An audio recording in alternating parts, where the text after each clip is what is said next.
this is Nidhi here. So in my last session, I told you that I am going to discuss about total opportunity cost and marginal opportunity cost in this session. So total opportunity cost is what? Total opportunity cost is the total loss of output when the resources are shifted from use 1 to use 2. That means here I have put the pressure in total. That means total loss of output when you are shifting the resources from one use to another use. This is total opportunity cost. Now main thing to understand here is the marginal opportunity cost. Marginal opportunity cost, also called MRT, that is marginal rate of transformation. Now what is marginal opportunity cost? With the diagram, I will make you clear about what it is. Okay. So, it is the rate at which output in use 1 is lost for every additional unit of output in use 2 implies marginal opportunity cost. Now, in this figure, we have assumed that as the resources are initially employed in such that output in use 1 is okay and output in use 2 is OL. Means we have employed the resources at OK and OL level. Okay. Now what we can see from the diagram, as the resources are shifted from use 1 to use 2, it implies loss of output in use 1 and gain of output in use 2. So loss is here what? Loss of output is KK1 and gain is LL1. Here I have put the bracket to make you understand loss of output Y is KK1 and gain of output X is LL1. So marginal opportunity cost is equals to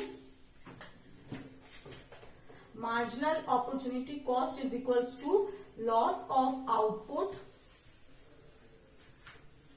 by gain of output. So we can see the formula here. It is the change in Y by change in X. So change is what? Change is KK1, means initially we employed OK level of resources here and OL level of resources in good X. But as the resources we have shifted from use 1 to use 2, there is a loss in output 1. That is the marginal opportunity cost. Okay. So loss is KK1 and gain is LL1. So hence it is concluded that marginal opportunity cost is identical with the slope of PPC.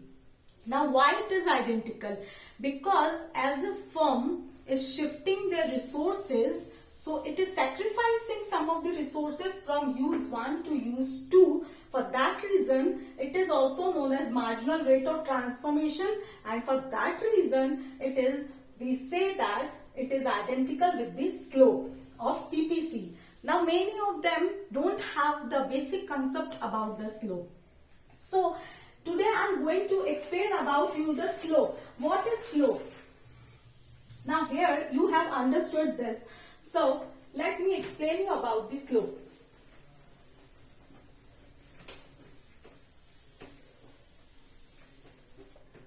Now here I am drawing one diagram. This is to make you understand. Okay.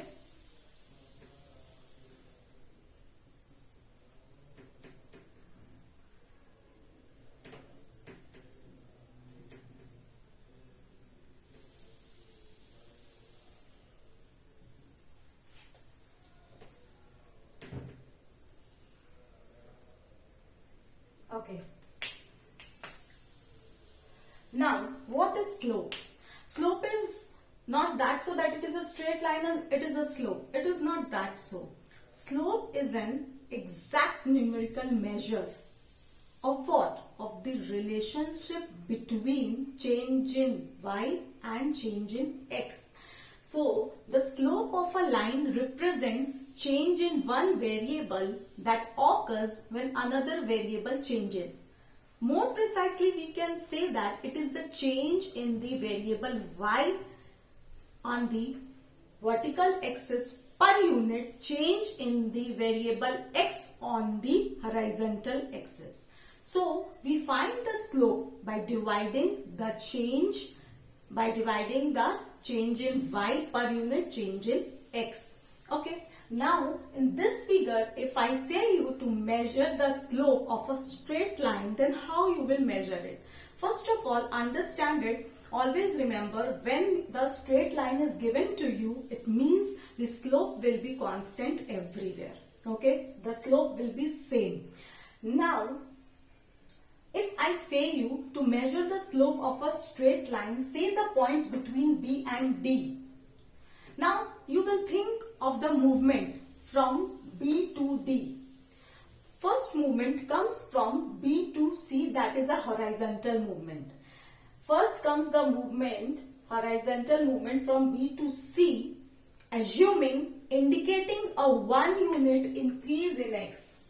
Indicating a 1 unit increase in x. Okay. Now second comes the movement of vertical movement, that is from C to D. Okay.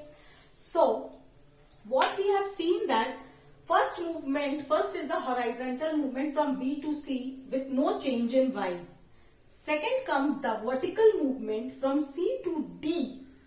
So this two step shown in the figure, this two step brings from one point to another. Okay. So now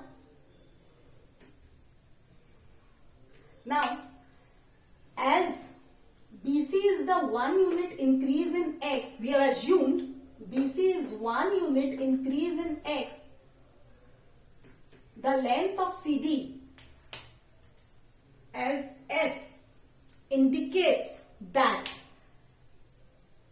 what the length of CD indicates? The length of CD indicates that the change in y per unit change in x. On a graph, this change is called the slope of a line A, B, D, E. This changes, we say, the slope. Often the slope is defined as rise over the run. Means rise is the vertical distance, this is the rise and this is the run. So rise is the vertical distance from C to D and run is the horizontal distance from B to C. So numerically, if we first of all find the slope of BD. So BD is equals to rise over the run. That means rise is CD by BC. So numerically, if we place it, the numerical value of the slope is CD is S and BC is 1. I said 1 unit increase in x, so S by 1 is equals to S. One thing more, this line indicates the relationship between the x and y. CD is a negative. Here we can see that it is a negative slope. So CD is a negative, indicates the inverse relationship between x and y. Okay. Now this is the slope of a straight line that I have discussed. Now if I discussed you, if the line is not straight, so how to do the line of a slope of a curved line? Suppose I am drawing one diagram.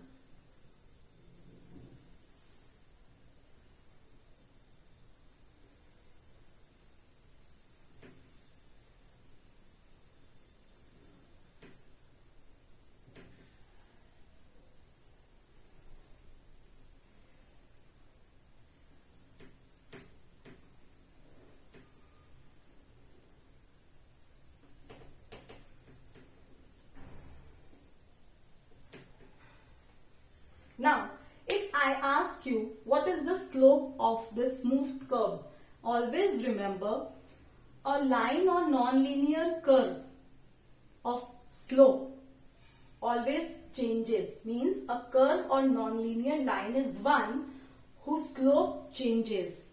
Now suppose if we say that what is the slope at a point B. So we can see that from the figure that at point B the slope is positive.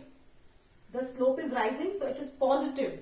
So to calculate, to find the slope of a smooth curved line, we calculate the slope of a straight line. That means it just touches but does not cross. So it is called the tangent of a smooth curved line. To find the slope at point B, we simply construct the tangent line to the curved.